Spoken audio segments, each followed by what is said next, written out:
Hello दोस्तों, वंदे मातरम, जय हिंद। आज केमिस्ट्री के टॉपिक में हम लेके आए हैं ऑक्सीडेशन एंड रिडक्शन। ऑक्सीडेशन जिसे हम उपचयन भी कहते हैं या कभी कभी हम इसको ऑक्सीकरण भी कह देते हैं। और दूसरा सेकंड वन है अपचयन। अपचयन मीन्स रिडक्शन। तो चलो बिना देरी किए शुरू करते हैं ऑक्सीडेशन एंड रिडक्शन रिएक्शन को समझने की। सबसे पहले हम बात कर रहे हैं उपचयन की, और उपचयन इज ऑल्सो कॉल्ड ऑक्सीडेशन। उपचयन को ही हम क्या कह रहे हैं, ऑक्सीडेशन भी कह रहे हैं। तो ऑक्सीडेशन यानी कि उपचयन वो रासायनिक अभिक्रिया है जिसमें किसी अभिकारक में ऑक्सीजन जुड़ती है, यानी कि हाइड्रोजन गैस निकलती है। या हम ये कह सकते हैं कि वो रासायनिक अभिक्रिया जिसमें किसी अभिकारक में ऑक्सीजन का संयोग होता है या फिर हाइड्रोजन बाहर निकलती है, ऐसी अभिक्रिया को हम उपचयन या ऑक्सीडेशन रिएक्शन कह सकते हैं। ऑक्सीकरण को उपचयन अभिक्रिया भी कहते हैं और इसी उपचयन को हम ऑक्सीडेशन रिएक्शन भी कह रहे हैं।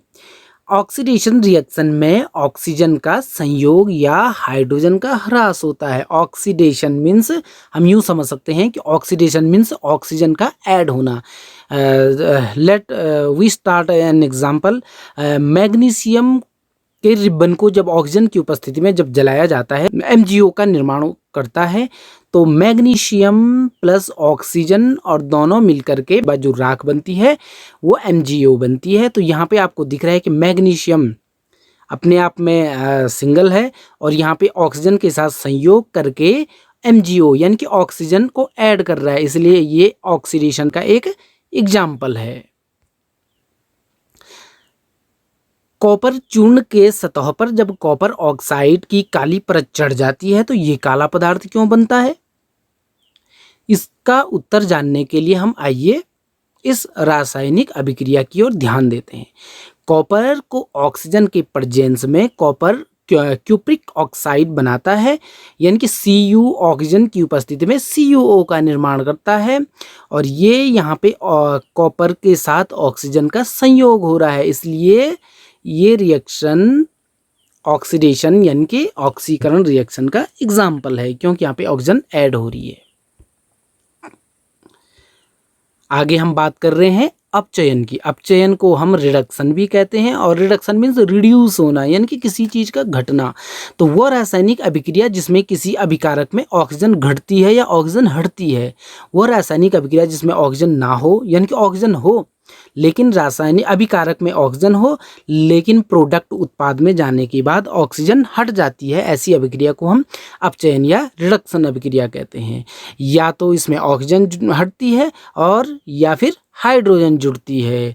ये रिएक्शन अपचयन यानी कि रिडक्शन रिएक्शन है। अपचयन अभिक्रिया में हाइड्रोजन का जुड़ाव होता है जबकि ऑक्सीजन का ह्रास होता है, या दोनों में से कोई एक कंडीशन हो सकती है।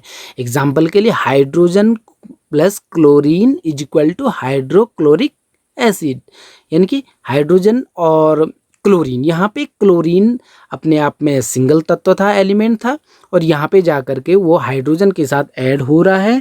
इसका मतलब है कि हाइड्रोजन ऐड हो रही है, और जब हाइड्रोजन ऐड होगी, हाइड्रोजन जुड़ेगी, उस रिएक्शन को हम अपचयन यानी कि रिडक्शन कहेंगे। अब आगे जो टॉपिक हम पढ़ रहे हैं वो है रेडॉक्स रिएक्शन, रेडॉक्स अभिक्रिया। ये बहुत इंपॉर्टेंट है क्लास 10th बोर्ड एग्जामिनेशन के दृष्टिकोण से। रेडॉक्स अभिक्रिया का मतलब है कि ऐसी अभिक्रिया जिसमें एक तरफ तो उपचयन हो रहा हो और दूसरे अभिकारक में अपचयन एक साथ हो रहा हो, यानी कि एक अभिकारक उपचयन कर रहा हो और एक अभिकारक अपचयन कर रहा हो। तो ऐसी अभिक्रिया को हम रेडॉक्स रिएक्शन या रेडॉक्स अभिक्रिया कहते हैं, जिसमें उपचयन और अपचयन एक साथ हो। उस रिएक्शन को हम रेडॉक्स रिएक्शन के नाम से जानते हैं। आइए कुछ एग्जाम्पल की हेल्प से हम इसको समझने का प्रयास करते हैं। CuO plus hydrogen is equal to copper plus H2O। यहाँ पे आपको दिख रहा है कि CuO कॉपर के साथ ऑक्सीजन भी जुड़ा हुआ है लेकिन अभिकारक में, लेकिन जब हम उत्पाद की बात करते हैं तो कॉपर अलग हो गया और ऑक्सीजन उससे विस्थापित हो गया है।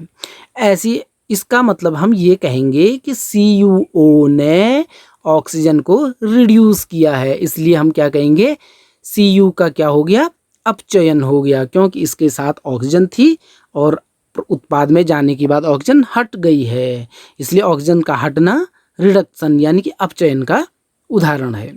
यहाँ पे देखिए H2 हाइड्रोजन सिंगल एलिमेंट है और यहाँ पे जाके हम देखते हैं कि हाइड्रोजन के साथ ऑक्सीजन भी ऐड हो गया, और हम जानते हैं, अभी हम बात कर रहे थे कि जब ऑक्सीजन ऐड होता है तो हम कहते हैं कि इसका उपचयन हुआ है, यानी कि हाइड्रोजन का ऑक्सीजन के साथ जुड़ना। तो हाइड्रोजन ऑक्सीजन के साथ जुड़ा है तो यहाँ पे इसका उपचयन हुआ है, यानी कि ऑक्सीडेशन हुआ है। ऑक्सीजन जुड़ी है इसलिए इसको ऑक्सीडेशन कहेंगे। रेडॉक्स रिएक्शन वे रासायनिक अभिक्रियाएं हैं जिनमें एक अभिकारक का उपचयन हो और दूसरे अभिकारक का अपचयन हो, यानी कि उपचयन और अपचयन दोनों अभिक्रियाएं एक साथ हों। ऐसे रिएक्शन को हम रेडॉक्स रिएक्शन के नाम से जानते हैं। अभिकारक में ऑक्सीजन का जुड़ना अथवा हाइड्रोजन का निकलना उपचयन कहलाता है तथा ऑक्सीजन का निकलना अथवा हाइड्रोजन का जुड़ना अपचयन यानी कि रिडक्शन कहलाता है। H2S hydrogen sulphide plus chlorine is equal to HCl plus S। यहाँ पे देखिए हाइड्रोजन सल्फाइड H2S, हाइड्रोजन और सल्फर आपस में जुड़े हुए हैं अभिकारक में, लेकिन हम उत्पाद की तरफ जब जाते हैं तो सल्फर अकेला छूट जाता है, तो हाइड्रोजन यहाँ पे पृथक हो गई है, इसलिए ये ऑक्सीकरण यानी कि उपचयन का उदाहरण है। क्योंकि हम जानते हैं कि उपचयन या ऑक्सीकरण में या तो ऑक्सीजन जुड़ती है या फिर हाइड्रोजन हटती है, इसलिए ये ऑक्सीकरण का एग्जाम्पल है। क्लोरीन, और यहाँ जाकर के हम देखते हैं कि क्लोरीन के साथ हाइड्रोजन जुड़ गया है, और जब हाइड्रोजन जुड़ता है तो उस रिएक्शन को वहाँ पे हम अपचयन कहते हैं, यानी कि क्लोरीन के साथ हाइड्रोजन जुड़ी तो उसका क्या हुआ, अपचयन हुआ। उसका क्या हुआ, अपचयन हुआ, क्योंकि उसके साथ हाइड्रोजन ऐड हो गई है। तो ये रेडॉक्स रिएक्शन का एग्जाम्पल है। Please like, subscribe and comment. Thank you. See you again.